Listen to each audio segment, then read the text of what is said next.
మరి ఇన్ని సంవత్సరాలుగా అతను ఆఫీస్ అక్కడ క్రియేట్ చేసి ఈ కార్స్, నంబర్ ప్లేట్స్ అన్నీ పెట్టుకొని తిరుగుతుంటే మరి ఎవరు ఎందుకు క్వెషన్ చేయలేదు? ఇంతవరకు పోలీసులు ఎందుకు రాలేదు? ఎవరు ఎందుకు ఆరా తీయలేదు అని చెప్పి చాలామంది ప్రశ్నిస్తున్నారనమాట. అంటే ప్రపంచంలో మోసాల్లో అనేక రకాల మోసాలున్నాయి. అండ్ ఇది చాలా వింత మోసం అనమాట. అంటే తను అంబాసిడర్ కాదు. తను అసలు కంప్లీట్‌గా ఒక ఫేక్ వ్యక్తి అనమాట. ఆ వ్యక్తి ఏం చేశాడు, ప్రపంచంలో చాలా దేశాలతో తనకు టచెస్ ఉన్నాయని చెప్పి ఫేక్ ఫోటోస్ కూడా క్రియేట్ చేసుకున్నాడు. పెద్ద పెద్ద వాళ్ళతో ఉన్నట్టు ఆ ఫోటోస్ కూడా మార్ఫుల్ ఫోటోస్ పెట్టేసుకొని ఆ ఫోటోస్ అన్ని అక్కడ పెట్టాడంట. ఇవన్నీ చూసి చాలామంది విస్తుపోతున్నారు. అంటే ఇలాంటి మోసాలు కూడా ఉంటాయా?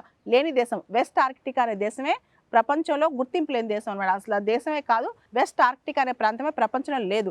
దానికి ఎటువంటి రికగ్నిషన్ లేదు. అసలు అది ప్రాంతమే కాదు. అలాంటి ప్రాంతానికి ఈయనెక్కడ అంబాసిడర్ అని చెప్పి కూడా చాలామంది అంటున్నారు. అయితే మైక్రోనేషన్స్‌లో ఈ మైక్రోనేషన్ వెస్ట్ ఆర్కిటికా అనే నేషన్ మాత్రం అతనితో మాకేం సంబంధం లేదు.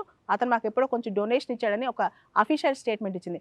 అసలు వెస్ట్ ఆర్కిటికా అనే ప్రాంతమే ప్రపంచంలో రికగ్నిషన్ ఉన్న ఒక నేషన్ కాదు. అలాంటి ప్రాంతం ఏమి ప్రపంచంలో ఎవరు రికగ్నైజ్ చేయలేదు. మరి అలాంటి ప్రాంతం నుంచి అంబాసిడర్ ఎలా వస్తాడని చెప్పి చాలామంది విస్తుపోతున్నారు.